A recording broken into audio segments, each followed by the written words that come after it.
Yo, what's up, guys? In this video, I'm going to talk about how I overcame my approach anxiety with $4 worth of licorice.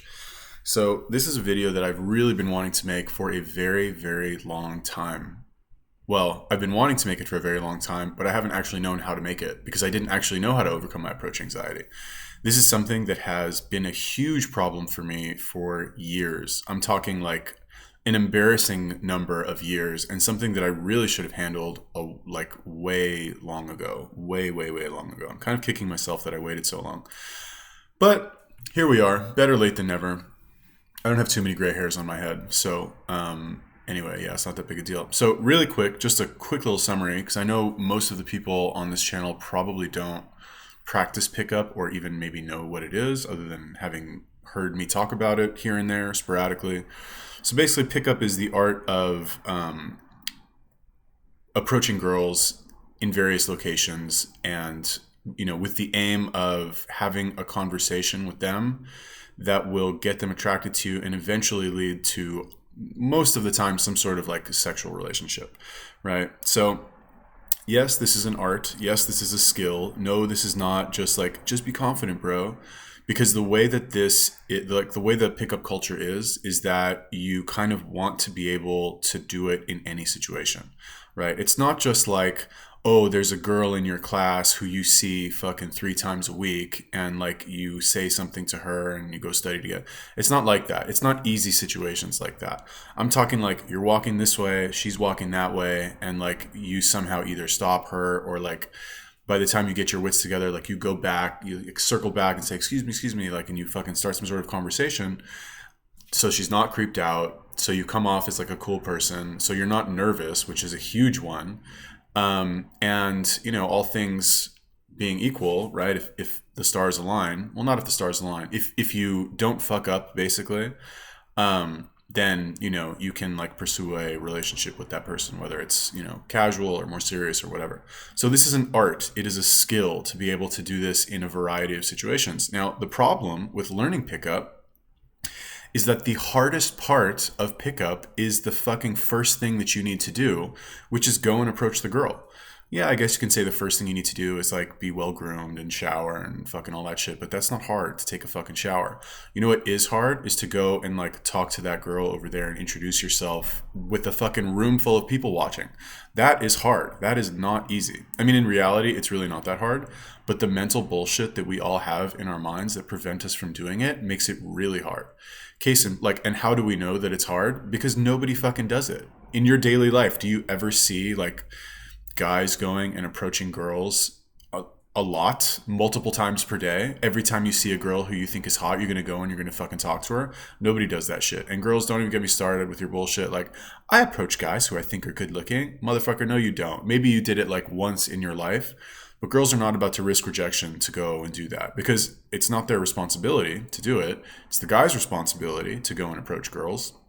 Because women, there's this whole like cultural perception that if girls actively pursue sex, then they're branded as sluts. Even with all of this like, oh, well, no, women are liberated and I don't care and blah, blah, blah. Yeah, fine. Like maybe once in a while you have a girl who's like really forward and will do that. But even with girls like that, like likely that, they're still going to wait for you to make plans with them. They still at some level want to be courted, want to be pursued, despite all this feminism bullshit. So anyway, in this video, I'm going to explain to you how I fixed this problem and how I could teach all of you to fix this problem. I'm going to do it for you for free. Not going to make you buy my fucking $7 ebook or anything like that. And quick little bit of background, right? Because I want to go over a little bit about how, overcoming approach anxiety is taught currently in the pickup community. And I don't think it's done very well, right? And to be fair, is it really fair for me to like criticize how it's currently taught with my minimal amount of experience, just having randomly discovered this yesterday? No, I don't think so. But I want to mention it because this is, I've tried to study this for a long time, and this has been a major roadblock for me, and none of these fucking videos that I watch actually help me. So anyway, what's normally taught is evolutionary biology, right? Which is basically like, where is it? Right here.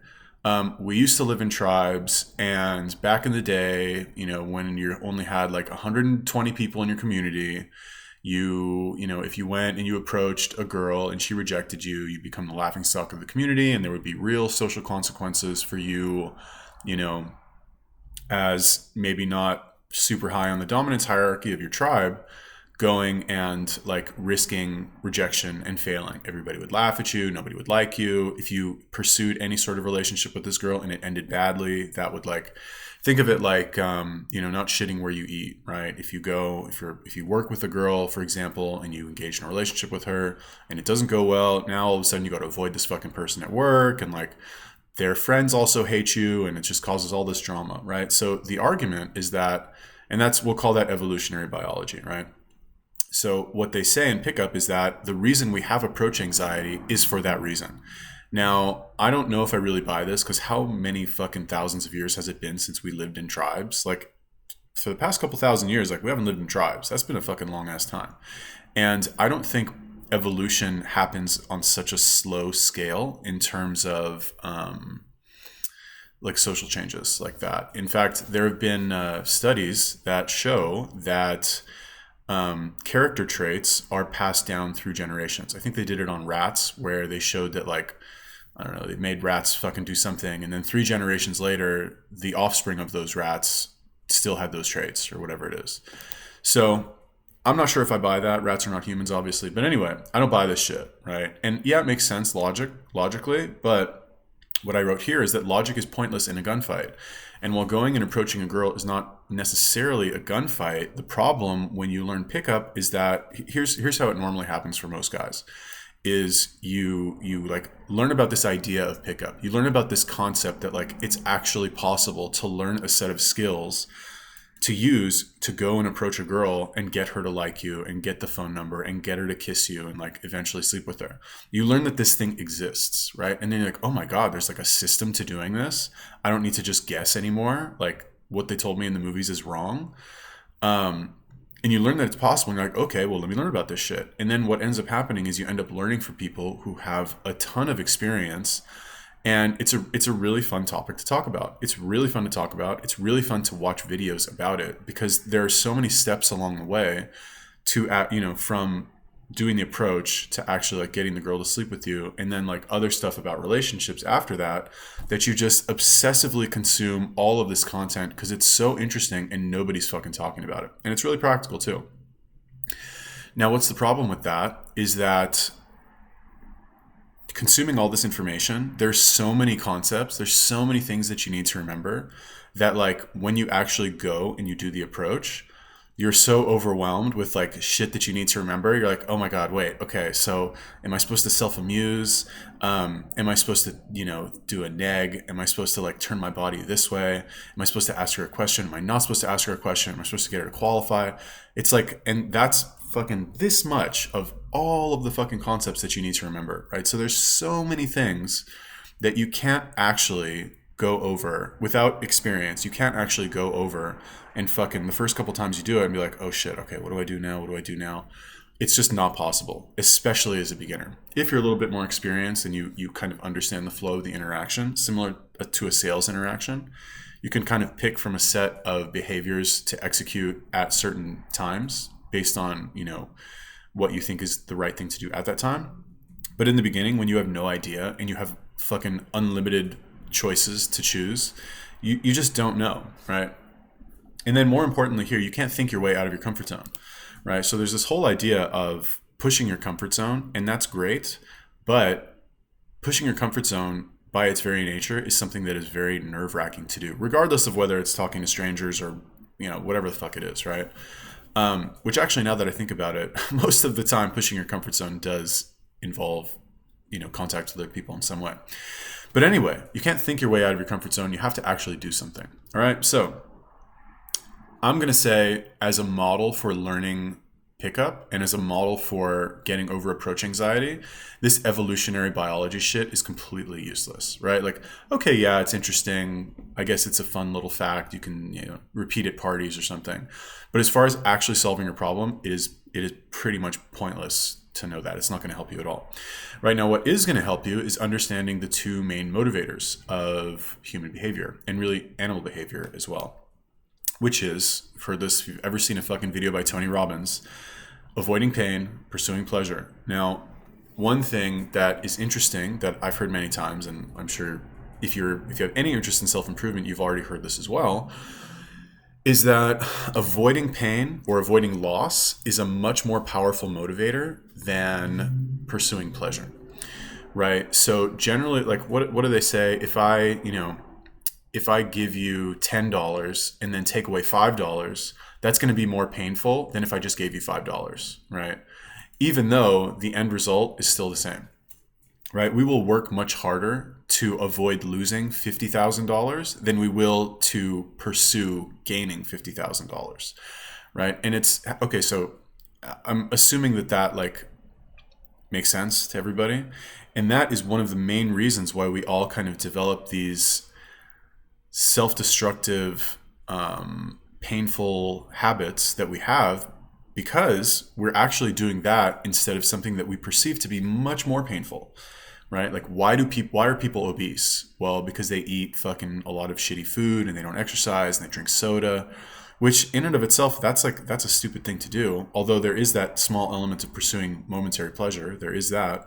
Plus, in their mind, they're thinking that like, okay, sitting around and doing nothing and watching TV and jerking off and being a fat piece of shit, that is less painful than going and like putting on your gym outfit and having people judge you at the gym and all of these painful things that you might need to do. Now, what's the problem if we apply this to pickup?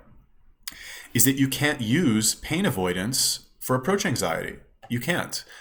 I mean, I guess you could, right? You could, now that I think about it, you could go out with a friend and say, all right, I want you to tell me to go approach this set. And if I don't, I want you to fucking slap me in the face or something. I guess you could do that. I never actually thought about that. That's pretty interesting. Although now that I think about it, there is an old school method of overcoming approach anxiety where what guys used to do is they would take like $100 in $10 bills or $20 bills or something, and they would give it to their wing, right, to their wingman or their partner. And they would say, okay, every time I approach a set, I want you to give me back $20. Now, that's not necessarily avoiding loss, right? That's technically you're losing up front, and every time you do a set, you're gaining back again. So I guess that is technically pursuing pleasure as well. The only way to do the pain avoidance is if you actually get somebody to fucking give you an electrical shock or slap you or punch you or something if you do not take the required action, which in this case is doing the approach. So how did I kind of discover all of this? Or I guess all of that stuff I kind of already knew before, but my personal story, right? So last night I went out. And I mentioned in one of my recent videos, I have a new wingman in Vegas, and this guy is physically not, he's a really nice guy. I'm not saying he's ugly or anything, but like he's a little bit overweight. He's got about 20, 25 pounds he needs to lose. The first time that we went out, he had like a fucking shoulder full of dandruff, and he was like, he was kind of sweaty. And no offense to anybody, but like, you know how sometimes when overweight people are like, they sweat, they have kind of a bad body odor, not like BO, not like stinky armpits, but just this kind of like, meat that has been left outside of the refrigerator kind of smell. So he kind of had that smell. But when we went out the first night, oh my God, the dude was fucking running up and down the strip, like approaching girls, talking, looked super comfortable, and was getting really good reactions from girls. So I went out with him last night again, and we were going to go, last night was Saturday night, we're supposed to meet up at 9:00, and I got there at 9 because I generally show up on time to things, and he sends me a text at like 9:15. He's like, hey, or like 8:45, he's like, hey, I'll be there at 9:15. I'm running a little late. So I'm like, all right, fine, whatever. So I thought to myself, I was like, okay, maybe I'll do an approach here and there, right? And I'm like, I'm still using this model where I'm like, okay, think, right? It's just an old biological response. Like, you can do it. And I'm getting nervous, So he sends me another text about 9:15, and he's like, hey, I'm having trouble parking. I'm trying to find parking, and like, I'll let you know, like, let's meet at the Link, right? Which is a fairly busy kind of hotel that has a lot of people in it, and it's like a good place to, talk to random people. So I'm like, okay, I'll wait at the Link. And I'm like wandering around, and basically I'm thinking to myself, like, all right, I'm already here. I can't be that much of a bitch that like I'm waiting for this guy to approach, I'm waiting for him to be able to like have the balls to go over and approach girls. So I'm like, all right, fine. I'll actually go and like do some approaches. And to be fair, when I got there, I did actually do an approach. It's called sacrificing the lamb, the first approach of the night. It's like the first approach is always the hardest one. So when I parked my car and I was walking through the hotel initially, I did actually do an approach and it did go pretty well. But I was still really nervous after that. Like it didn't really do much to kind of make me relax.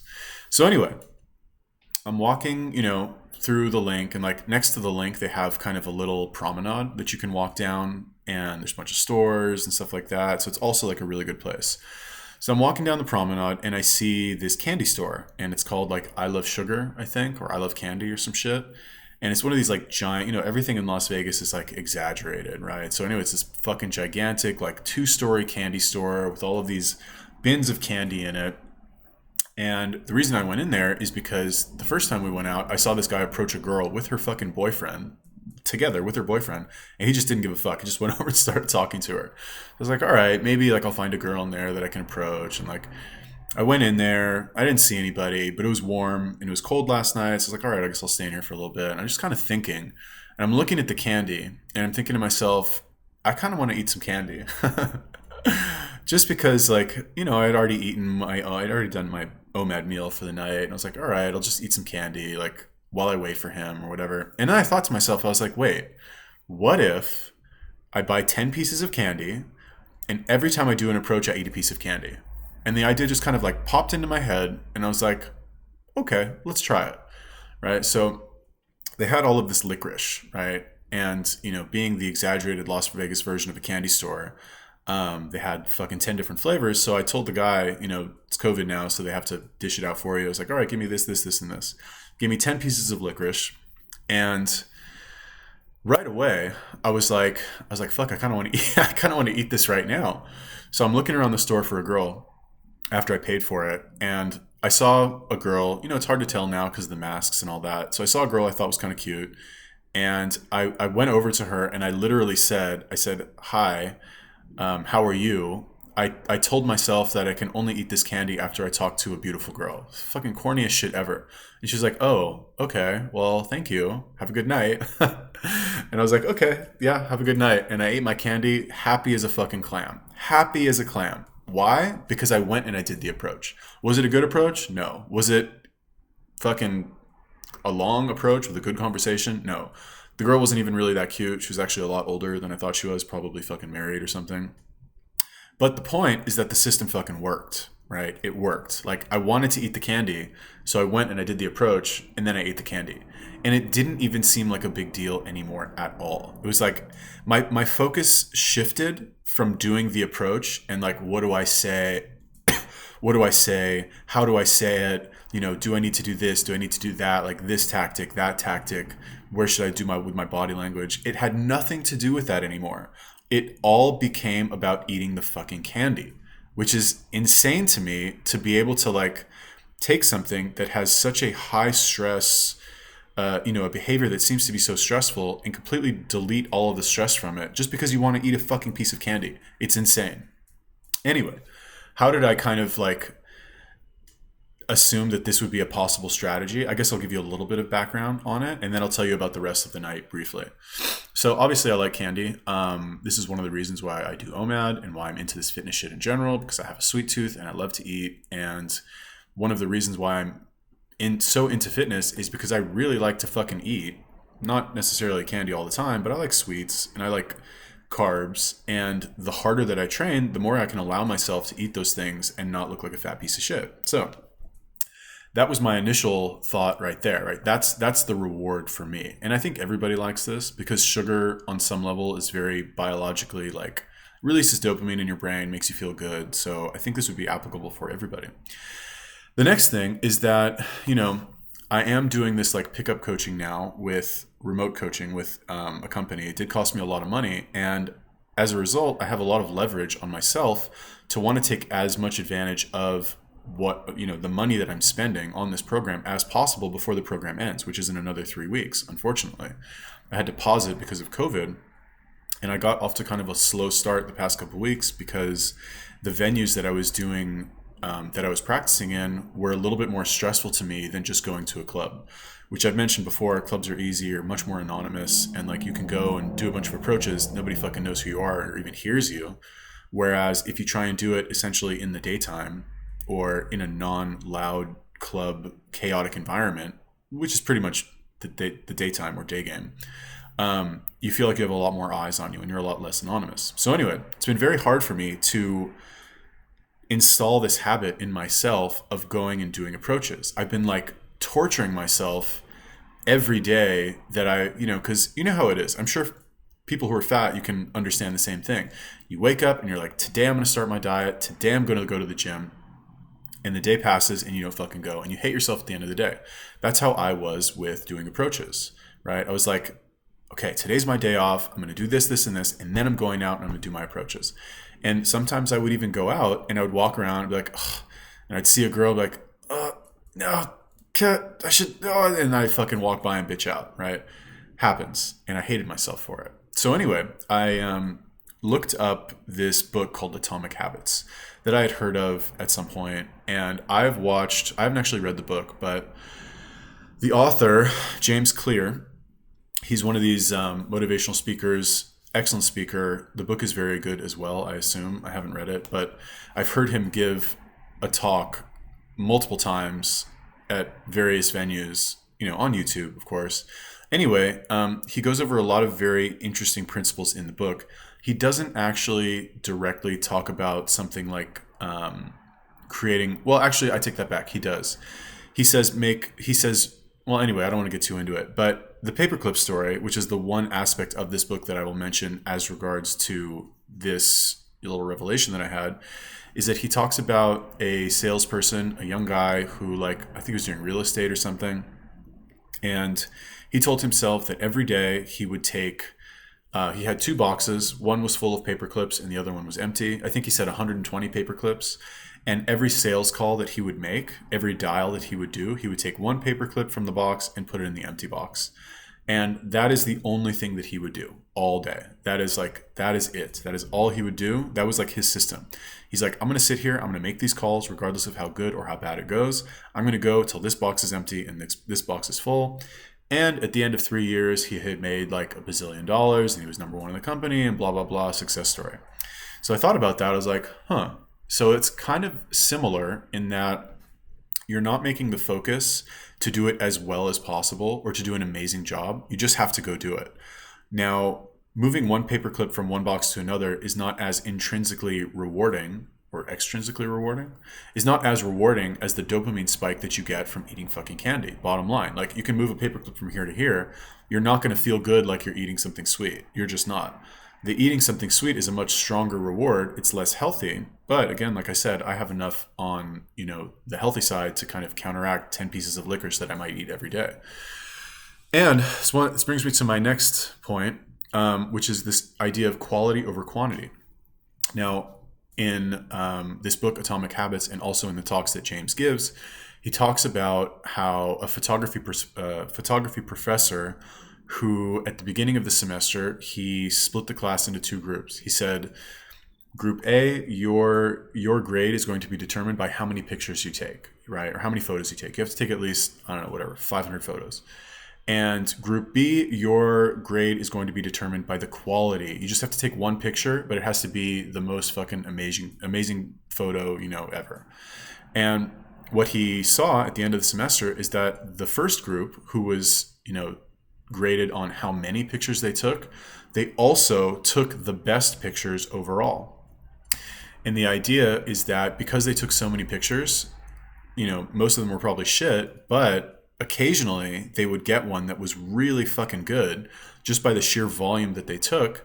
And they naturally, got a better result overall and improved much faster as a result of doing the massive amount of repetitions. So as opposed to the quality group, which would theorize a lot and read a lot of books, and they would go out and take a few pictures and they wouldn't get as many reps in. Okay. So the last thing that I want to talk about here is B.F. Skinner, right? So if any of you know about B.F. Skinner, he is a psychoanalyst who focused on, is it called behaviorism? Or he was a behavioralist? Or he was like the first psychologist to train animals to do all kinds of weird shit. And the way that he did that was by focusing on these things, pain and pleasure, right? He would like teach chickens to go bowling and shit like that. Fucking weird stuff. Really ahead of his time. And I would argue one of the most, I remember when I took a psychology class in high school, I remember learning about Skinner, and I was like, oh my God, why isn't everybody just following what this guy did? And I think he was famous for saying, he's like, give me a child and I can turn him into a specialist by the time he's 18 in anything. I can turn any child into any kind of specialist, over a certain amount of time. And I remember thinking about that and I was like, oh my God, that's fucking crazy. And I just kind of forgot about it. But if you think about it, right? If you can train a fucking dog, and anybody who's trained a dog, you guys know about this, right? You know that you can teach a dog to do anything. Sit. Okay, they finally sit. You give them a fucking piece of food. Lie down. They takes them a couple times, you give them some food, and eventually they lie down because they expect the reward. And over time, you don't have to give them the reward anymore. Okay, so I guess I'll finish the story. The rest of the night went really well. What ended up happening is that, similar to how, I did that first approach in the candy store where I was just like, hey, what's up? I want to talk to you so I can eat some candy. And I was surprised at how easy it was. I continued throughout the night, and this guy, it took him he didn't end up getting to the strip until 10:15. It took him another hour at least to get to the strip. And during that time, I did a couple more approaches. I was still a little bit nervous, to be fair. But as the night went on, I got more and more bold, not necessarily because the approaches went so well and I felt really good as a result and it built my confidence that way, but just because I just wanted to eat more candy, really. That's all it was. I just wanted to eat more candy. So I went and did another approach. But I had to think about, right, any time that I felt my focus shift from oh, there's a hot girl, I need to do an approach, it has to be really good, I have to say this, I have to say that, I'd be like, no. I just want to eat a piece of candy, so I'm going to go over and talk to them.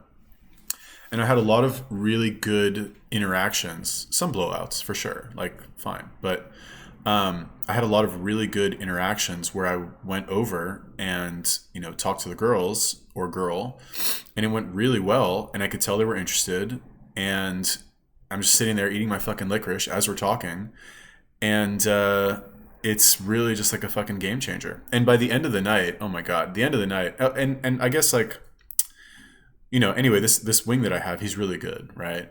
But I was so good that he was blowing the sets for me, right? I would go over and approach, these two girls who were it was a hard set or something, and I would be like, okay, fuck it, I'm just gonna go, boom, just go right in. And he would come in, and I could tell the other girl was kind of creeped out by him a little bit. He still wasn't warm, right? He'd been at home all day and hadn't warmed up as much as I had. So I can't blame him for that, right? That was me last week. But anyway, the end of the night was I'm all right, I want to go home. That's it. I'm done. And I ate all my licorice, and I'm walking back. I parked at the Palazzo, and I'm walking back, and I see these two super hot girls, and they're both wearing these pink not mini skirts but short dresses, and they're just so pink, you know what I mean? And I just walked in, they're taking pictures of each other, and I was just walked in, I was excuse me, I don't mean to interrupt your little photo shoot, but you guys are so fucking hot, holy shit, what are you doing? Or how come nobody's talking to you? You're the hottest girls I've ever seen. And they were fucking loving it. They're oh my God, who are you, what's your name, blah blah blah. And anyway, it was going really well, and I was holy shit, and I didn't even have any licorice, I didn't even have any candy that I could eat, but I was just so I had so much momentum, and I already kind of built the habit that I just went over and fucking said whatever I wanted. Technically, you're not supposed to say stuff like that, that's less than ideal to go over and compliment so heavily like that, from a theory perspective, but at that point I didn't care, I was already done. Anyway, she ended up getting dragged away by her friend, I think because my wing kind of creeped her out a little bit, but whatever, happens. Anyway, that is how I overcame my approach anxiety with $4 worth of licorice. I'm pretty stoked, not gonna lie. This is it's kind of crazy how quickly you can find a solution to a problem that has been bothering you for years. So anyway, really quick, let's talk about other applications, right? So for fitness, if there was some sort of snack that was invented where every time you did a set, you could eat this like candy snack or something, and that would be like your reward for doing the set, right? Sometimes you have like this is kind of a concept that's already similar in fitness where like it's called reward eating. It's generally not a good thing, which is where like you like eating so much that you work out more than you should because you want to eat, right? It's kind of like the opposite problem. It's a good problem, I guess. But this is something different where like let's say you're new to working out and you hate going to the gym, but like let's say you have fucking 20 little fitness candies or whatever they're called, right? And like you put on your gym shoes and you get to eat one, right? You get in your car and you get to eat another one. You drive to the gym, you get to eat another one. You walk through the door, you get to eat another one. You fucking do your first set, you get to eat another one, and so on and so forth, right? It's not ideal to eat sugar while you're working out because it will moderately spike your insulin a little bit, make you a little bit tired. You won't have the best workout. But if that's what gets you in the fucking gym to work out, that'll solve your fucking problem right there. Like, are you kidding me? And how would you not want to solve that problem with something so stupidly simple as eating a little piece of candy to reward you for every little micro behavior? I don't know. I'm kind of tripping on how fucking groundbreaking this is. Maybe you're not. Maybe I'm exaggerating or something. But for me, after seeing what happened last night, I'm just like shocked at how much this seems to open up for me.